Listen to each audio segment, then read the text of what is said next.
It is my absolute pleasure to be presenting to you this evening on a topic that I'm both very passionate about and invested in exploring over the course of my career. My name is Taya Hamilton. I am a clinical neurotechnology and rehabilitation research consultant with a background working in stroke rehabilitation as a physiotherapist. During part one of Victoria's exciting neurorehabilitation webinar series, I will be focusing on bringing arm recovery within reach, and in particular how neurorehabilitation robots can be used to achieve better outcomes for patients recovering from neurological injury or disease such as stroke. Before I begin, I'd like to disclose my current affiliations consulting with Fourier Intelligence and my research positions within this field with Dr. David Lin at Massachusetts General Hospital and with Dr. Hermana Ego Krebs at MIT. So let's start by outlining the problem. Every year, 15 million people suffer a stroke globally, with 2/3 of this population experiencing residual impairment. Despite significant medical advances in acute management over the last 20 years, stroke continues to be a leading cause of chronic disability and health-related costs in the United States and across the globe. There are now more people living with chronic stroke-related disability. Upper extremity hemiparesis is the most common impairment, where the prevalence is as high as 80% in the acute and 40% in the chronic phase post-stroke. Consequently, 4 out of 5 patients leave inpatient rehabilitation with limited arm function. So why does this matter? It's not just an economic health burden, it matters to our patients. Patients need and want more arm recovery than what conventional therapy has been able to offer. In a study by Lai and colleagues, patients deemed recovered with a score of 95 or more on the Barthel Index reported ongoing dissatisfaction with their upper limb impairment and long-lasting, costly restrictions to the participation in activities of daily living and their quality of life. It also is a problem that doesn't go away easily or quickly, with 50% of people continuing to have motor impairment beyond 4 years. I can almost pinpoint the moment in time when I made the decision to focus on arm recovery in my subsequent research and consulting roles. I was a very experienced stroke physician that asked me one day during a stroke unit multidisciplinary meeting, "What is it about the arm? You seem to get patients up and moving and walking, but recovery of the arm still seems to be subsidiary in comparison." I think this is a frustration that's not only felt by patients, but also by us as clinicians, and one that us as a field we should be continuing to strive to optimize with advances both in research and in intelligent technology development. So what is arm recovery and what should it look like? Well, true arm recovery encompasses both motor control and strength components, and not compensation. Recovery in the therapeutic setting is aiming to minimize compensation and really optimize the restitution of both motor control and strength. Clinical outcome measures, unfortunately, really do not differentiate or capture in any way true arm recovery from compensation in their gross measurement and observation of movement patterns. Another area of consideration that's not often discussed is the influence of non-motor components on arm recovery. What is the impact of impairments such as cognition, memory, perception, and vision, and how should these impairments be addressed in the choice of the intervention that we use for arm recovery? Another important distinction related to arm recovery in therapy is the concept of motor control compared to strength. It may be asked, well, why should rehab focus on targeting motor control? Well, the answer is very eloquently stated by Dr. John Krakow and his colleagues. The motor control and not strength is essential to use the upper extremity in everyday complex tasks such as typing, writing, and cooking, and it may determine how much the arm is used during activities of daily living. Some literature shows that improvements in motor control may be limited to just the first 5 weeks post-stroke, particularly in patients with mild to moderate arm impairment. More likely, ongoing improvements are happened for those patients with more severe impairments. Some speculate that improvements are largely mediated by strength in both the subacute and chronic stages. So it must be noted that strength training and learning compensatory strategies can really happen at any time, whereas as a field, we should be focusing on what interventions can really augment spontaneous biological recovery in the early phases after stroke and really focus on the motor control component. So what are these interventions that can be used to optimize arm recovery after stroke? According to evidence-based guidelines and systematic reviews, the following interventions have been shown to provide improvements in arm function.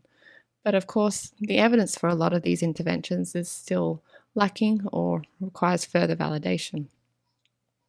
Of relevance to the discussion about improving arm recovery and the components of motor control and strength, robotics really provides a unique opportunity to maximize and optimize the intensity and quality of therapy received, and minimize the emergence of compensatory patterns in arm movement. It also provides additional benefit of offering goal-specific motor control retraining tasks, as well as appropriate strength training, such that patients can be addressed in the continuum of care and with a wide range of functional levels within the one platform. And for these reasons, I'll now focus on how neurorehabilitation robots can be used to promote arm recovery following stroke and other neurological injuries or disease. So upper extremity robots come in many different forms and for different purposes. The robots you see pictured here are just a sample of robots currently commercially available. The ones you see here are the Armeo Power, where the patient's arm must be measured and fit to the robotic device. Or there's the assistive purposes in the home. This one here is Myomo's Myo Pro, where the patient uses the robot to assist with activities of daily living. Another joint-specific exoskeleton is Fourier's handy rehab device. There are also many end-effector robots on the market, such as Fourier's Arm Motors M2 Pro or Wrist Motors devices, the InMotion Arm, the Rio Go, or the Tyromotion Diego or Amadeo devices. These end effectors may have a quicker setup time and often work multiple joints at once. Robotics has been studied and shown to be safe and effective for a really wide range of patient populations, acute, subacute, and chronic, in both adults and to a lesser extent in children, in stroke, cerebral palsy, incomplete spinal cord injury, Parkinson's disease, multiple sclerosis, and to a lesser extent neurodegenerative conditions and acquired brain injury. And I think it's really because of the heterogeneity of ABI and neurodegenerative conditions that we haven't seen more evidence in these patient populations. The technology really does target patients with more moderate to severe impairments, such as those where their participation in independent or even manually assisted rehabilitation is really limited, because we have far less therapy options available to these patients. But the good thing about robots is that the therapy can be adapted to be more challenging, such that it's also appropriate for patients with milder impairments by simply changing the level of therapy or the position in which the therapy is provided. There are many advantages and real key features of implementing neurorehabilitation robotics, which address the needs of achieving arm recovery, which we'll now explore in more detail, one by one. Firstly, the design of neurorehabilitation robots is really optimal for standardizing patient setup and both evaluation and therapy purposes. This allows a more reproducible assessment and therapy. Robotic systems often have the ability to control the degree of freedom during a task or movement, and therefore reducing the risk of retraining compensatory movements. And you can see that in the picture displayed here. For planar or two-dimensional robotic systems, therapy can be isolated to retraining motor control instead of strength, as there's often a gravity eliminated position and support for the forearm. As a result of this setup and the support provided for the affected arm, the clinician now has their hands free and their attention free to focus on providing feedback and facilitate more proximal shoulder or trunk movements, which further reduces the risk of retraining compensatory movements and ensures the patients really engage in the task and receiving individualized therapy.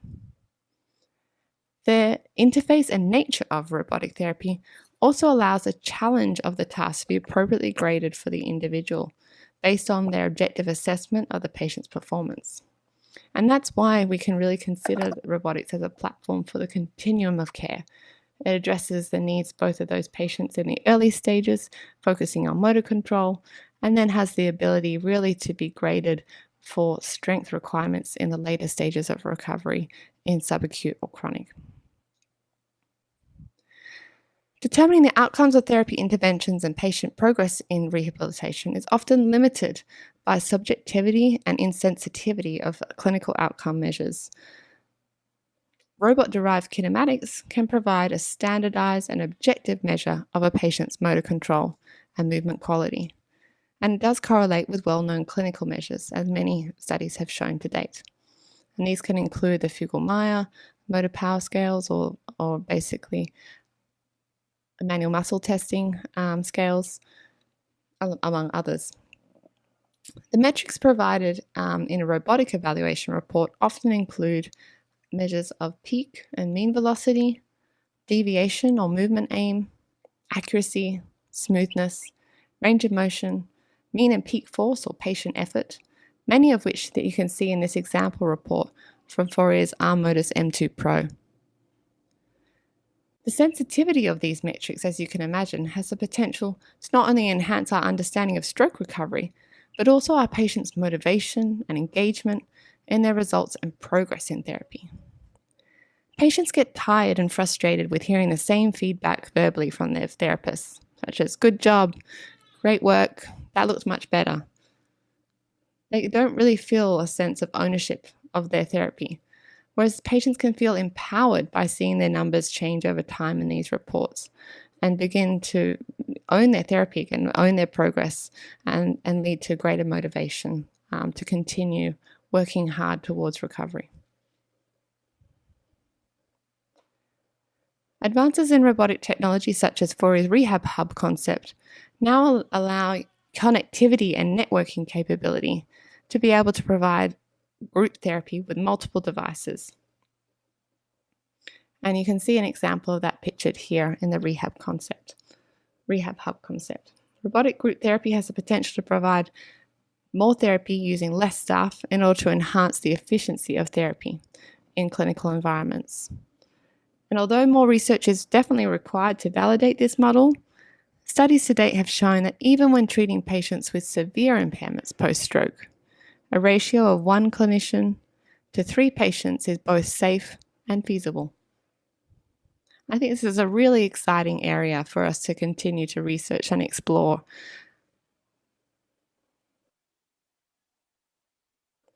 A maybe obvious advantage of robots is the potential for providing motivating, interactive, and engaging tasks through the visual interface.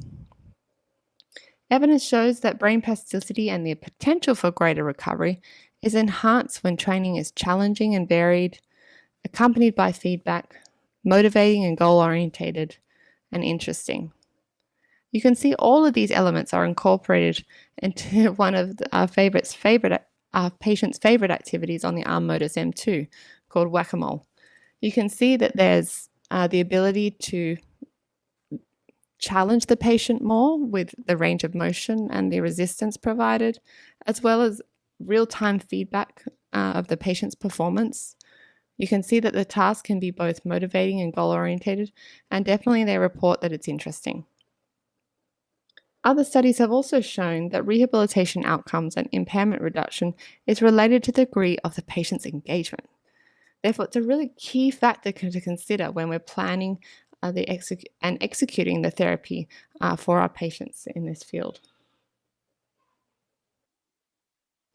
Another key feature of robotic therapy is the higher intensity and greater number of movement repetitions able to be achieved in a therapy session.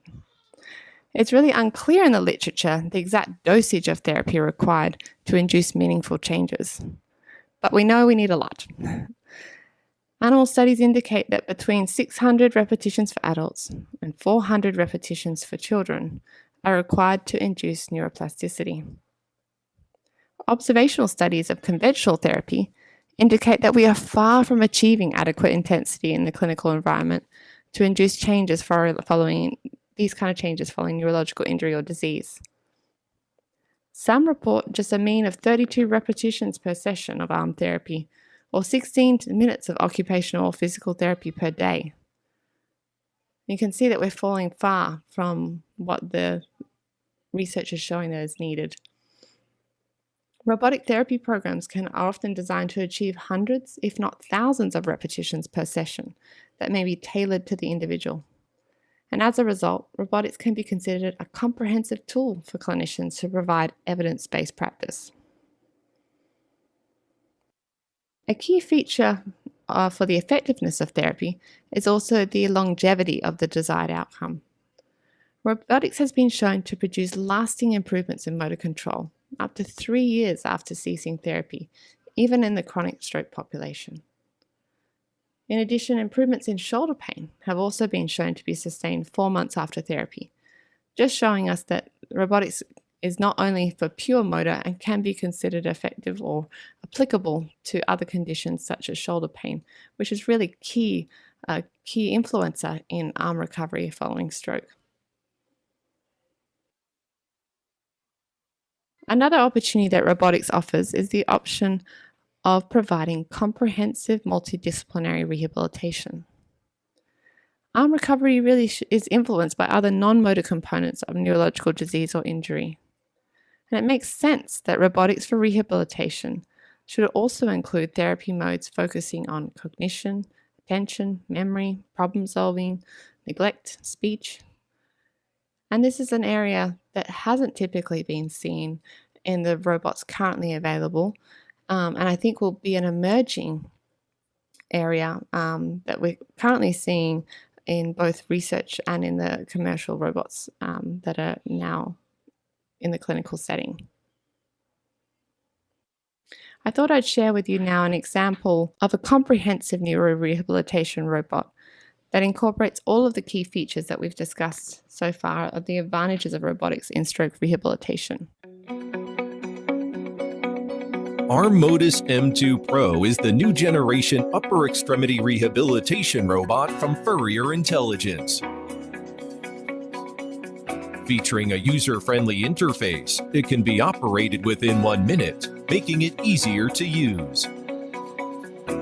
Modus enables assessment covering range of motion, muscle strength, and cognitive ability.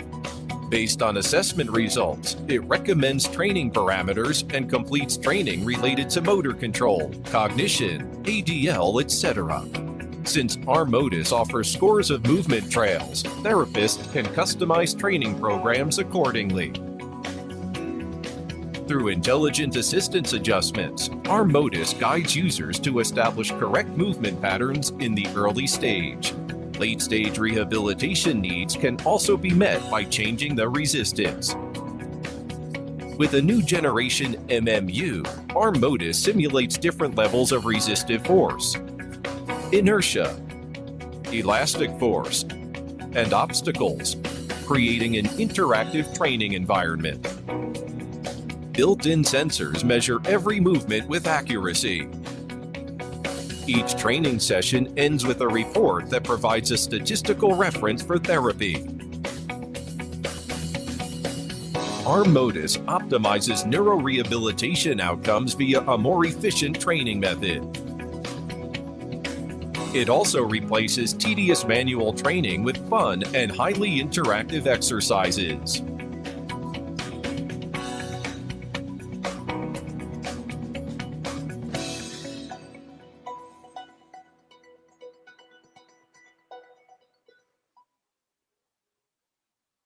As you can see, the Modus M2 Pro provides a structured patient setup with anti-gravity support, an objective evaluation tool, the ability to perform group therapy with engaging and motivating activities, the ability to perform high-intensity therapy, and a cognitive therapy mode, which I think is really unique and really nice to see. I'm excited to see the application of this cognitive therapy mode in the clinical setting. All of these key features provide a platform that optimizes the opportunity for true arm recovery. However, as with any intervention, there are definitely limitations in neurorehabilitation robots that must be recognized. For some patients, recovery of the arm is simply not realistic, and for others, they do not respond to robotic therapy as expected. The mechanisms to explain this phenomenon are still unknown, unfortunately, and really do require further research and exploration within this field in order for robotics to be implemented and adopted in a wider scale. It must also be recognized that robotics shouldn't be considered a standalone tool. It should be incorporated with functional retraining tasks to optimize motor gains to real-life activities. Some of the more successful outcomes in robotic trials have been achieved when robotics is combined with functional task training. So this should definitely be part of the implementation and adoption plan for robotics when acquiring robotic devices in clinical settings. Nor should robots be treated like a recipe for each patient. Optimal therapy should be really carefully selected for the individual within these robotic platforms and based on the results of a detailed evaluation and, of course, the patient's goal. So we're not taking away the clinical reasoning that we spend so many years as clinicians building up and learning about. We're just using our clinical reasoning skills and adapting it essentially to the technology as a tool in order to optimize the patient's intensity of therapy and their needs in the platform that the robot offers. We're not taking away the thinking or the clinical reasoning that is so key in a clinical setting. For future work in this field, the objective nature of robotic evaluations leads itself to be very useful as a tool for determining prognosis, hopefully for the better treatment and discharge planning and optimization of a patient's rehabilitation journey. I think this is as a field, investigating biomarkers essentially for outcomes is really key in order to optimize patient outcomes and basically a better patient journey following stroke in rehabilitation. And although robotic therapy has been shown to be promising in many trials, the benefits definitely do not extend to all patients or at all stages of their recovery. So perhaps there is room to augment benefits of robotic therapy by combining with other interventions. What about virtual reality or transcranial magnetic stimulation, or even with EEG to create brain-computer interface platforms? And these technologies are perhaps still in their infancy and definitely combining with robotics. It's definitely a very interesting but unexplored and unvalidated part of our field, which I think has potential to be a solution for some of our patients. So let's go over what we've covered. Patients need and really want more arm recovery than what conventional therapy has been able to offer following stroke. Robotics provide measurement of and therapy for both arm recovery and really doesn't focus on compensation. Robotics offers an objective and sensitive tool for both evaluation and intervention and does facilitate more efficient therapy. It allows a high intensity of therapy to be provided in less time and can increase a patient's motivation, engagement, and satisfaction of their rehabilitation. Robotics can provide improved outcomes if performed in conjunction with functional retraining. And finally, that really individualized therapy is still directed by clinical reasoning, is still really key to successful patient outcomes. So for those of you familiar with US city skylines, you probably guessed from this picture that I'm currently based in Boston, where unfortunately the time zone and my circumstances do not facilitate my in-person attendance for tonight's webinar. At this time, I'd like to sincerely thank you for your interest and attention, and I will now hand over to my colleague Sarah to answer any questions from the audience about tonight's topic. Good evening. Oh, thank you, Taya. It's definitely a very informative and very good sharing that she has conducted just now. Yeah, thanks, Taya. Although we wish you could be here, but it's 3 a.m. for her. Yeah, so. it's a pity that she can't really join this session, actually. Yeah. So we have a first question coming from before. So I will direct this to you, Sarah. So what are the recommended frequency of robotic therapy? Okay, thanks. So if you have any more questions, just type it in the Q&A box below and Jake will read it out and then I can try and answer on behalf of Taya.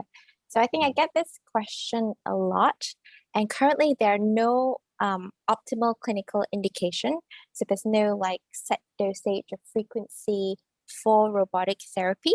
So as Taya suggested, we definitely promote it and suggest to use it in conjunction with conventional treatments. So what we see is more feasible is to have maybe one session of 30 to 60 minutes of robotic therapy and then led by another session of conventional therapy. So what you focus on during the conventional therapy, it's the learning transfer of the robotic training to your functions, the day-to-day functions. Okay, so I hope that answers your question. Okay, moving on to the second question. Assuming that rehabilitation robots are calibrated according to validated movement protocols to optimize recovery and safety for most of the patients, so what can we do as clinicians to further improve functional fit for patients who may not be the best served by the factory defaults? Should we learn more about kinematics so we can fine-tune the robot control algorithm within safe limits? So that's a very kind of tough question. And I think as a lot of clinicians don't have the kinematics background, and that's why we sort of have to liaise with, the biomedical engineer. So Jake is actually a biomedical engineer. I'm a physiotherapist. So of course, if it's possible, I would say yes, but not all devices, robotics out there are actually able to do that, or you're able to kind of fine tune. So I would say as a clinician, it's better to actually prep your patients. So making sure they understand why they need to use robotics, why it's important for them, or prep them using manual therapy beforehand to then use the device. Yeah, okay. I think me and Sarah, we personally feel this conversation actually a lot. So we always try to find, especially in rehab robotics manufacturer like us, we always try to achieve this balance between engineers and clinicians. And at most of the time, this balance is so hard to achieve. So even for a very basic things to be adjusted for an engineer, somehow it still feel like it is a tough thing to be adjusted or implemented by a clinician. So we hope that in the future, the robotics will be even easier to operate, easier to use, yet it can have the capability to tailor to every needs of individual patient. Yeah. Okay. All right. Moving on to the third question. So it is from Joanna. So thank you for the great lecture. If we should avoid compensation, but the ability to a real recovery is limited to 5 weeks. So after this time, it seems like there are no other mechanism for function improvement than compensation. So what is the neurophysiological background of improvement in the case of chronic patients? So that really differs depending on which kind of, motor learning that you're concept. So I think there is a few different kinds. I can't really answer that per se in the case of chronic patients. And a lot of them, sorry, let me reread the question. There are no mechanisms of function improvement than compensation. So it's difficult because we obviously see that there is the compensation during therapy. And what we want to do with the motor learning is obviously just getting enough motivation and enough function for them to be able to do their day-to-day activities. Okay, so hoping that kind of answered that question. It's a bit of a tough one. Yep. So what is the possibility of wearable robotics for everyday living? Just wondering about the transferability from rehab to discharge. Okay. So there are definitely different kinds of robotics that we see with more and more wearable robotics becoming more readily available. And it really depends on what the patient wants to use that for. We see some robotics that are really just for rehab, and we see some that helps in the assistive living. Okay, so it really comes down to what the manufacturer has designed that robotic for. And also, however, with like robotics that are for assistive living, I wouldn't say, to use that all the time. It's to use that as a tool to be able to assist them. But it's definitely something that we can see it's more and more readily available for the community to use. And it's definitely a great tool if the patient is thinking about using that to improve their day-to-day function. Well, me personally, how I understand this question, the picture suddenly come in my mind will be the lower limb exoskeleton. So when can we actually start to use lower limb exoskeleton and walk around like a normal person in a daily life? So it actually made me recall more than a year ago during our grade submit. So our joint lab professor Danny Otomo actually gave us a sharing saying that there's actually still a big limitation in the mechanical engineering in the motor, that it still cannot mimic like what actual human muscle does. So in a split second of time, generate enough force that can drive you to walk, drive you to run, etc. So this is the technical barrier that we need to break through at the moment. But personally, I still see a very positive. The way I see it is very positive. It probably it might seem very hard to achieve at the moment, but sometimes you are amazed and you are surprised how technology moves so fast in the past decades or past couple of years. So you look online and you see Boston Dynamics, how they develop the Spot, the little dog. It's just amazed how all the algorithm they have implemented inside, and then it's so smooth and so dog-like in that robot, and they are human-like robot. It's so impressive, like how the technology have developed in the past few decades. Yeah, well, we definitely was looking forward to see that happen in one day. People actually wearing lower limb exoskeleton, walking around. Yeah, I think there is another question in regards to like using rehab robotics on their own as a home exercise program. So I think that's definitely we are definitely seeing that coming more and more, and especially with like the current pandemic situation, where lots of patients prefer to do it in the space of their own home. So I definitely see, there are robotics that are based for home. Will there be any safety features supporting the idea? So I think it again comes down to the manufacturer. But I think the key thing is to constantly have interactions with the clinicians, with the therapists that have given this the home exercise programs. And we're seeing tools such as, we have Teams, we have Zoom, we have the Microsoft Connect, etc., to actually really see the patient at home and do what we call the tele-rehabilitation. So I definitely see that there is a huge potential for this in the coming, sometimes even months and years, that we are going to see this becoming more and more common. Okay, so we have another question from Benedictia. Is this suitable for PED patients? So I'm assuming it is from the M2 Pro devices from Taya sharing just now. Yeah. Is that suitable for PEDS patient? Okay. So I'll go ahead and answer that first. So it is actually not designed for PED patient. So because of the height of the devices is quite tall for a kid that maybe at 8-year-old, below 8-year-old. So we still recommend it to be an adult or adult height kind of a patient. And also when you started to use it on a patient, on a PED patient, you often find that their strength are far lesser than normal adult. So the force feedback mechanism might not work as well as like normal adult patient. So at the moment, it is not recommended for PED patient.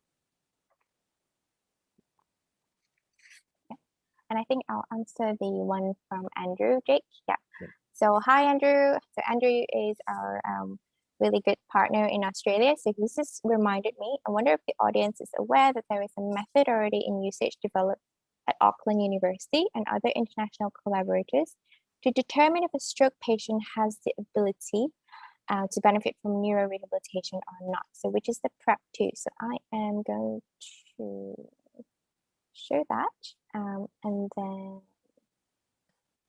so there is a link in the Q&A box. So the PrEP 2 really stands for Predict Recovery Potential. And it is a revised prediction tool for predicting the upper limb functional outcomes after stroke. So do have a look in the Q&A box below. And we probably have time for 2 more questions. Yep, right.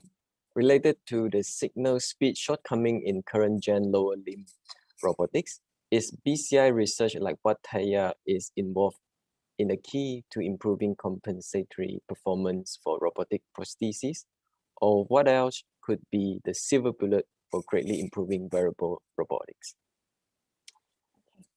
So I think this one, so there are lots of other research and other kind of robotics interventions that is used in conjunction with robotics. So we see like, we have TMS, TDCS, brain computer interfaces, FES, things like that. And I think there isn't actually a gold standard for each of these different technologies yet. So I can't actually comment on what is the silver bullet for really improving the wearable robotics. And I think it just comes down to the more evidence that we have and the more kind of clinical studies to kind of prove the feasibility of these, that would really strongly support what could be, better for our patients and the outcomes of that. Another question would be, when you know the long-term viability of companies that develop and market new robotic systems or technologies, considering the high development costs and long market acceptance, will startups or established companies have the financial muscle to maintain their product offering in the long run? Do you know the current failure rate? Well, that is a very insightful question. Yeah, we definitely doesn't know the current failure rate, but I do see a lot of company, especially in Southeast Asia, where we are currently based in right now. Government has been heavily funded on all these technologies company, and we also see that in the recent stock market, technology companies has had their stock prices skyrocket. So there's definitely a future in the market, and there will be more and more people actually venture into this industry, and then there will be more support in terms of funding from the government as well to actually help the development of this industry. This is also what we are very looking forward for this, and we're also very looking forward for the outcome of it, like what kind of technology that can really come out from this talented inventor and these companies, and how they can benefit the human being. So yeah, we see how Iron Man in the movies or those robotics in the movie, somehow it's for sci-fi fans like me, I really hope that someday it will happen. We open the window and we see flying cars. I think just to kind of add on for Jake, though, we definitely see that the industry is booming. So a few years ago, you have, a few numbers of companies that are developing exoskeletons, but I think currently we have over 100 companies that are actually developing like rehabilitation exoskeletons. So there is definitely a lot more competition in the market nowadays. So for anybody who, whoever that asked the question, I want to start the startup, I'd say, definitely think about the technologies really. I think it's the core technology that will help you maintain the product offerings in the long run, and think about the patients and the clinical implications of that. Okay, I think we almost due to the time constraint, and we also time's up now. We almost finished the today's webinar session already.